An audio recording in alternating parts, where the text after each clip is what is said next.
Thank you, Stefan. Lovely. It's good to be alive. It's good to be back here at Unity in Bellevue.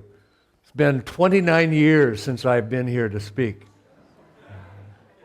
None of you are that old, so you wouldn't remember me, but it was a lovely day in May when a young woman got in her car after topping off her tank with gas at a little town down, or little small city down in Missouri. And as she began to drive, or thought she was about to start the car actually, a man walked up to her and tapped her window and said, "You may want to stay here, there's a storm coming." And so she took advice. It's sometimes hard to do, for me anyway. And so she got out of the car and went back into the convenience store. And other people started gathering. A couple guys who had just come in for beer and cigarettes for the weekend, they did the same. They came in. And as it turned out, as more and more people came, there were about 25 people that gathered in this, I don't know exactly what to call it, gas station, convenience store, in the building. They could see the funnel coming at them of a tornado. And then they went into this fussing, panicking kind of state of mind. Do you know what that's like? To really have things coming apart that's coming at you. And they saw this tornado heading their way, and they were just about right in dead center in the path of the storm. And they had to decide what to do. Now, the manager of that station and convenience store was a gentleman who had gotten a master's degree and was waiting to get into a PhD program at a university. And here he was in a gas station, right?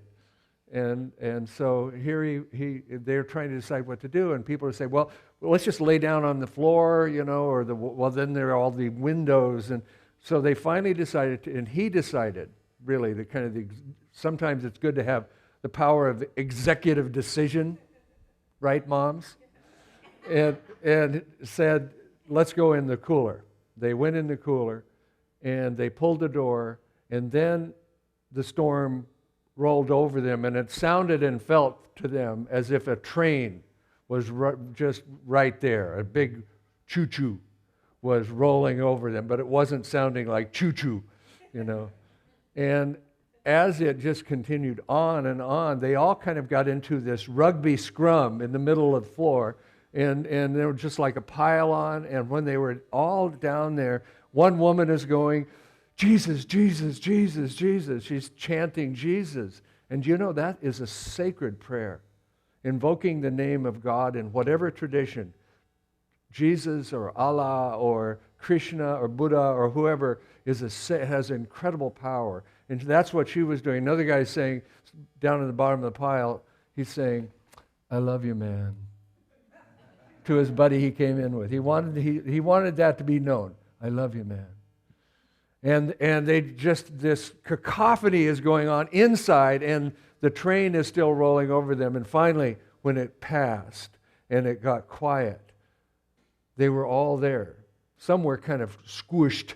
Some were kind of crushed by the weight of all the human bodies. 25 people piled all together.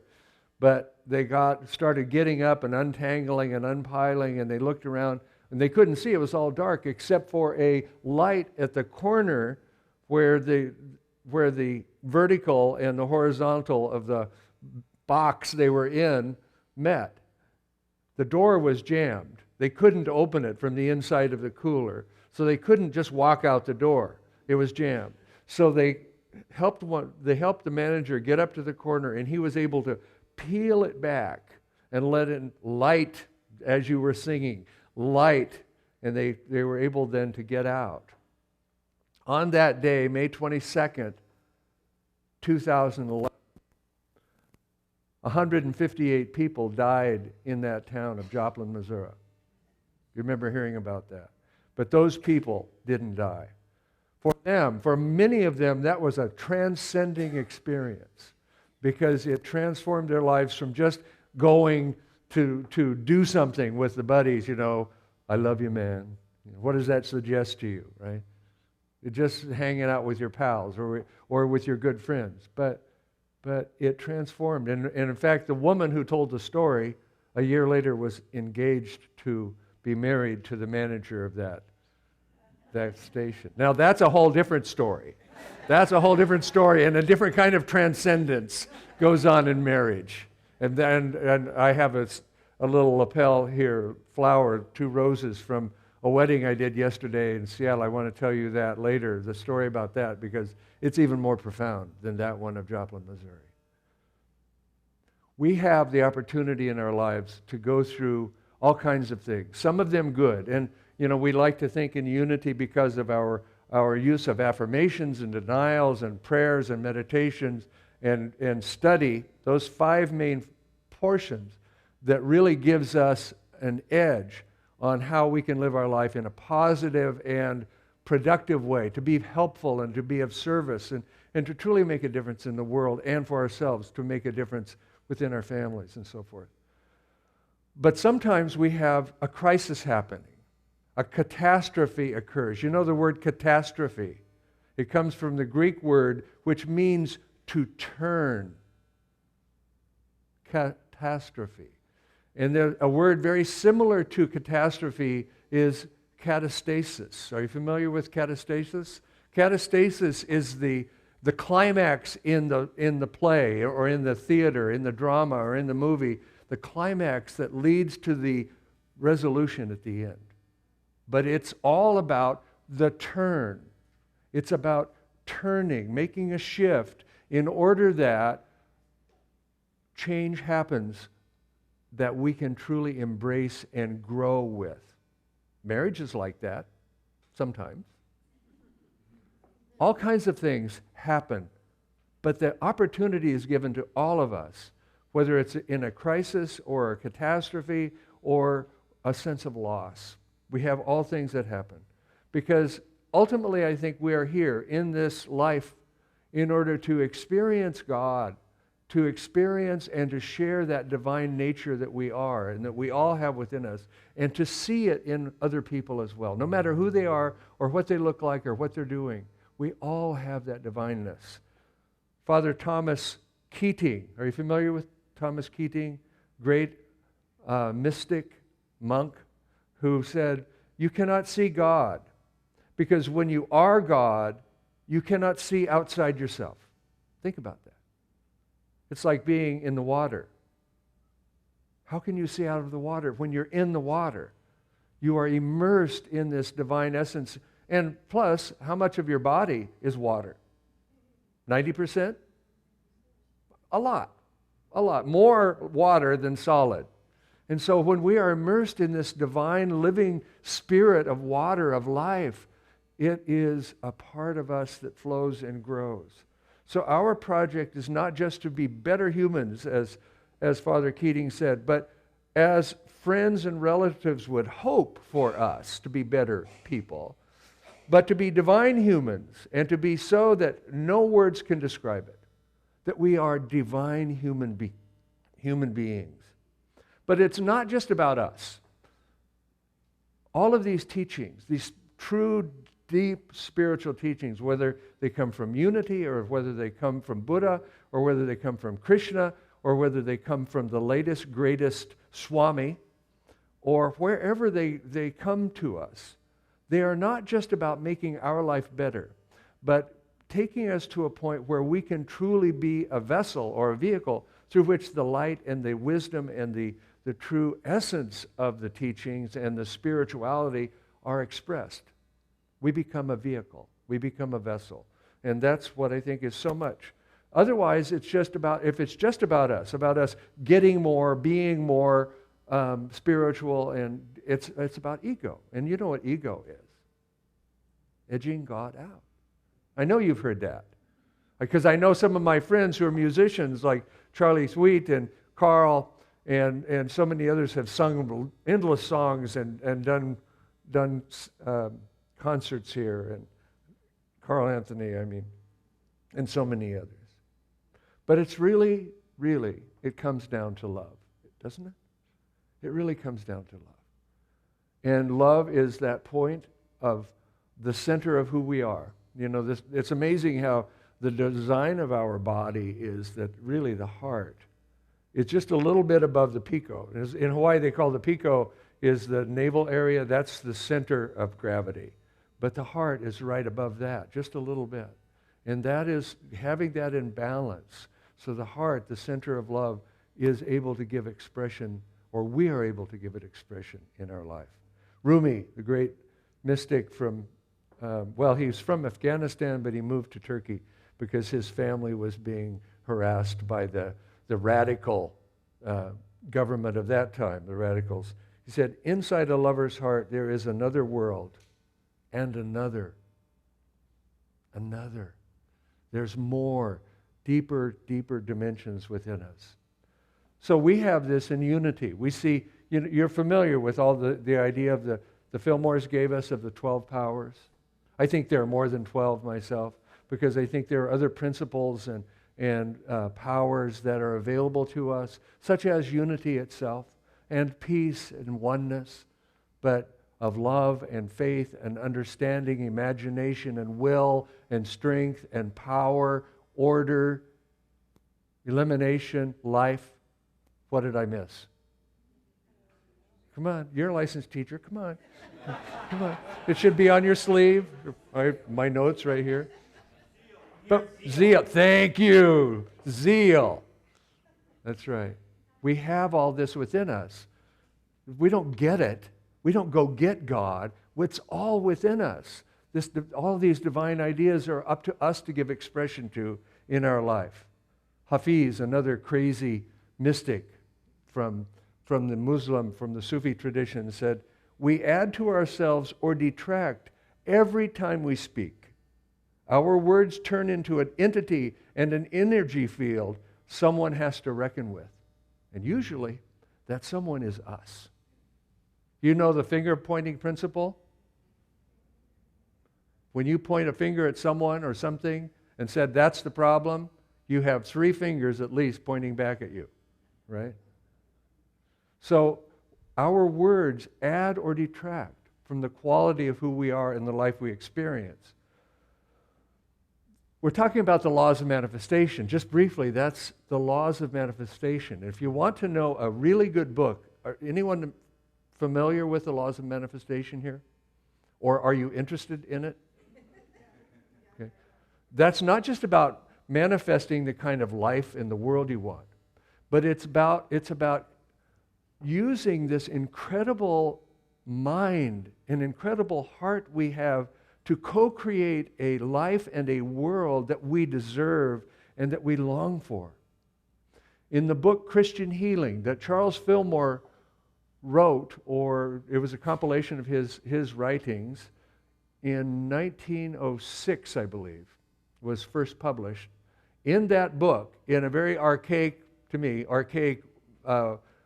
manner, he describes very clearly the laws of manifestation. They are all there. Love and understanding and faith and imagination and the rest. About how to use these laws, these principles.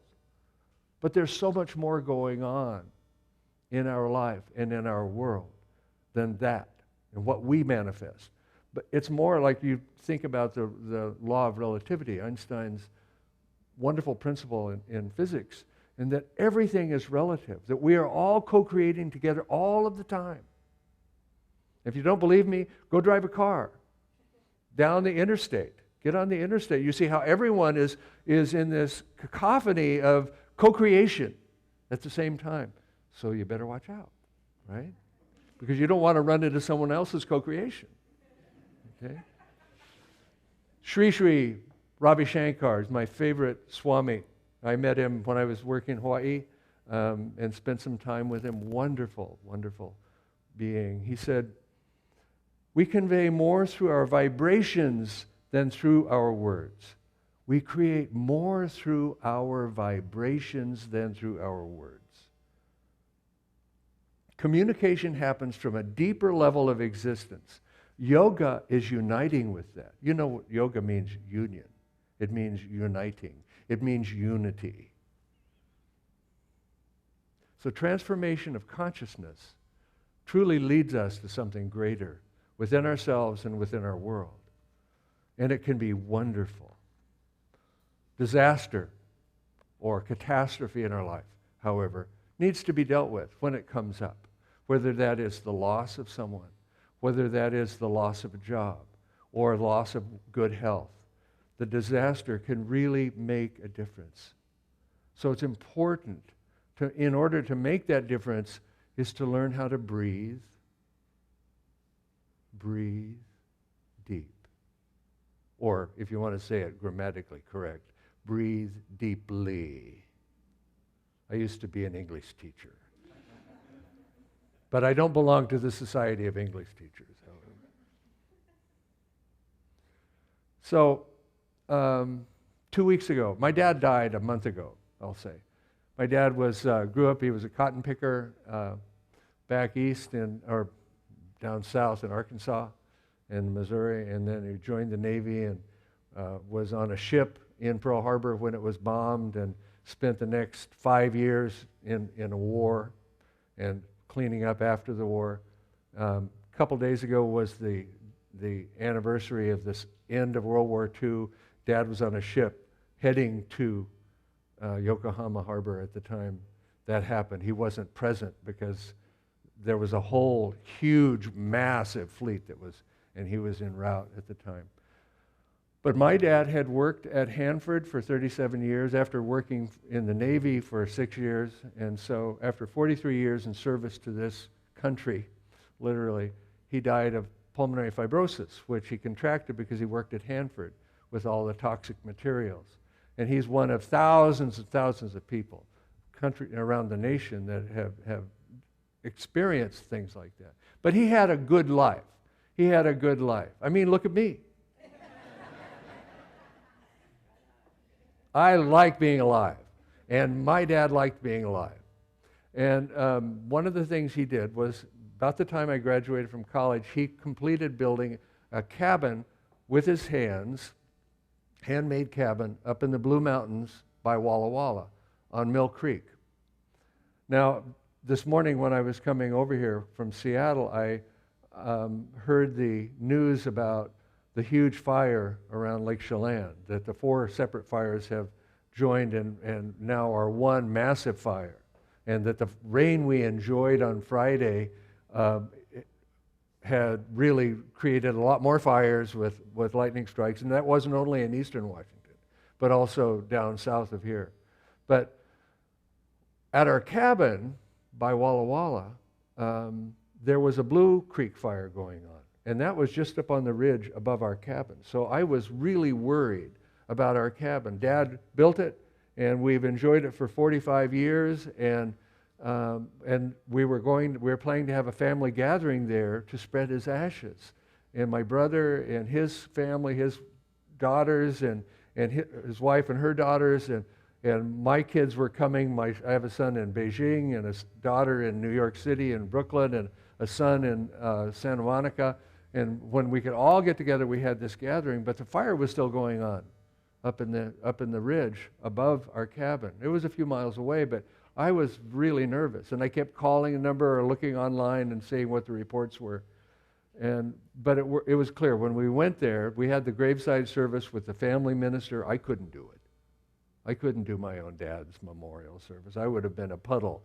And it was also it was 105 degrees over in eastern Washington. I wasn't willing to sacrifice my body for that. So we had but what was important to me and what I really had intended to do to begin with was to have the family gathering at the cabin that Dad and Mom made together.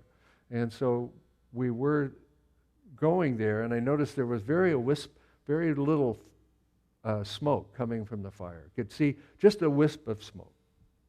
We went up there. This was on July 31st, and on the 1st of August, we had the family gathering. And my daughter and her husband, Billy, have a restaurant in Brooklyn, which has been named the top barbecue restaurant in New York City a couple years running now. And so Billy said, well, I'll just do a barbecue. We'll do a barbecue for all the family coming. Well, we had about 26 people in the family that came, and we started Friday evening and just cooked and barbecued and worked on making cornbread and salad and everything. And we just made just a great time, just putting it all together. And when that was all done, then we gathered the family down by the creek and we spread ashes.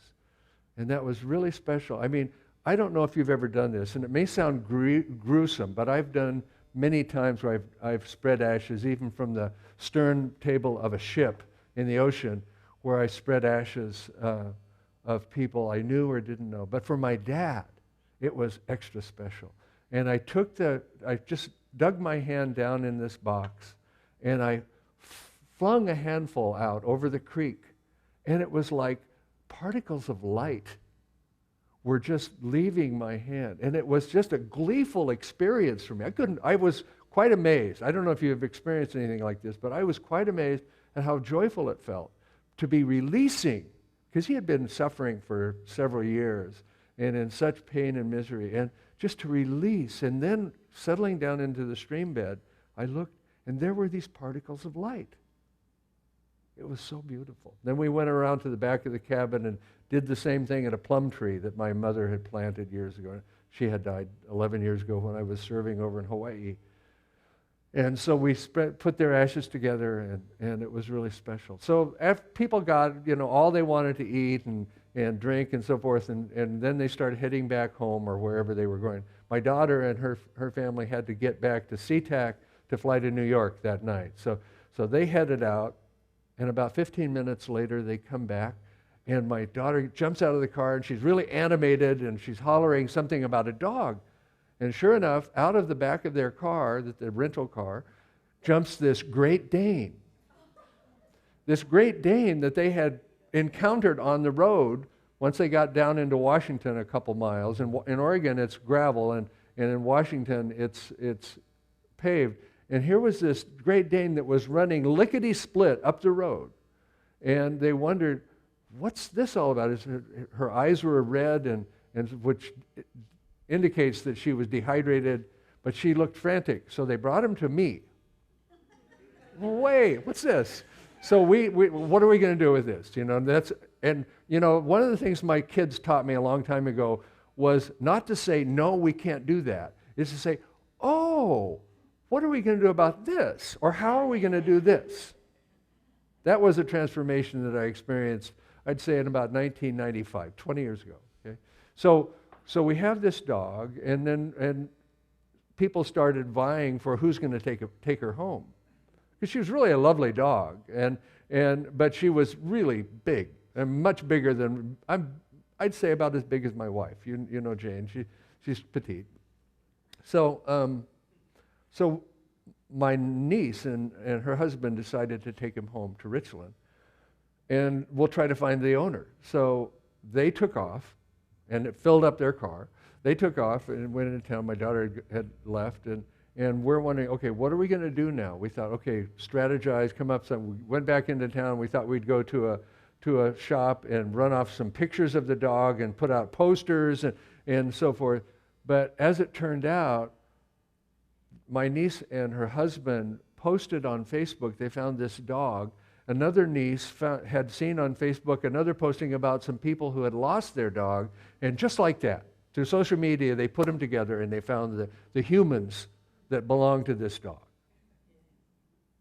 Now, what happened was really amazing because they were able then to bring the dog back to Walla Walla the next day, and what they found out was that because of the forest fire, there were a lot of homes that were evacuated, and this one particular home evacuated had 3 children, 2 parents, 3 children, and a bunch of pets. And this one pet, the name was Blossom, had evaded getting in the car and was left by itself, and then spent the next day or two frantically trying to find home, trying to find them, trying to find its humans.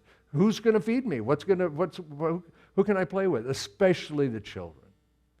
So when they got back together with the dog and its humans, the dog looked at my niece, Jenny, and said, and her husband, has to be Evan in this too, and looked at him, and as if she said, I love you, man. She was back with her humans. It's amazing what can happen when we're open to the possibility. Even social media, right? But how it can make a difference in our life and our world. How much time do I have, Judy? Do I have another? Is it okay if I tell another story? All right? Okay. Okay, this story happened to yesterday and the day before. As I said, I did this wedding in Seattle. It was at the Seattle Tennis Club. And the young couple were just this exquisite, beautiful couple. The man is a doctor in Chicago doing his residency, and his family are from Columbus, Ohio. And these are conservative Catholic family. And I must tell you, for the life of me, I could not figure out why they would ask me to do the wedding. But the bride, her name is Pisay Touch. And she is from Cambodia. She is young. She was born in Cambodia. And her parents were fleeing. Do you remember Khmer Rouge? Do you know that 2 weeks from today, this weekend, there is a celebration nationwide, probably worldwide, about that, about Khmer Rouge, about a remembrance. Her mother, Pisay's mother, is my wife's best friend at work, and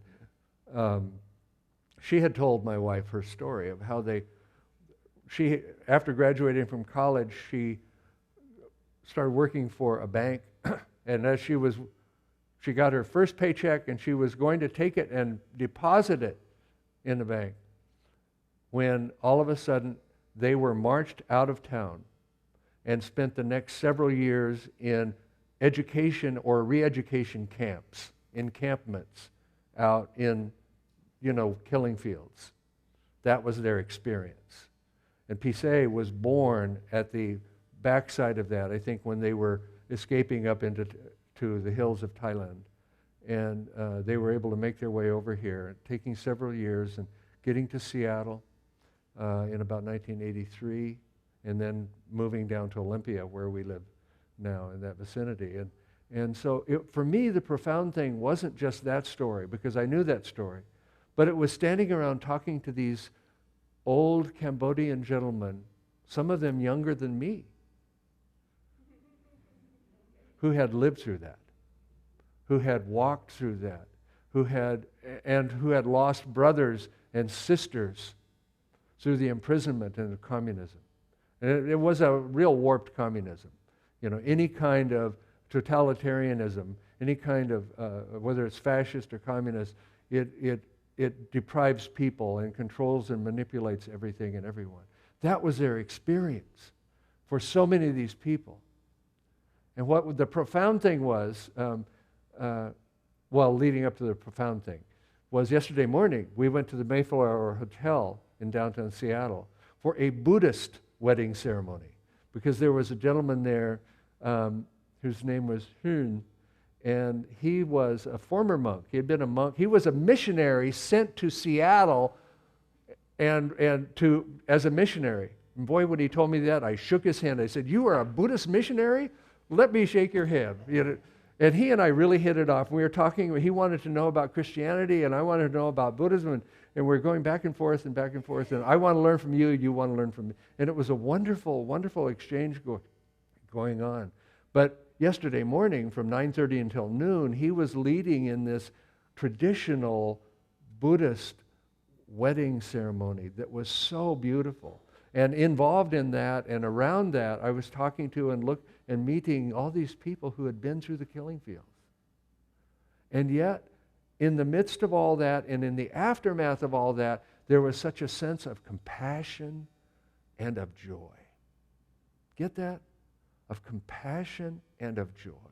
And here was this guy from Columbus, Ohio, marrying one of their daughters from Cambodia. And it was such a sense of incredible celebration.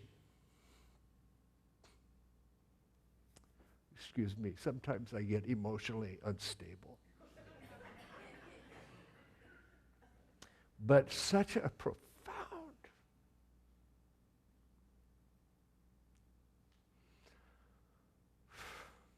reason for being.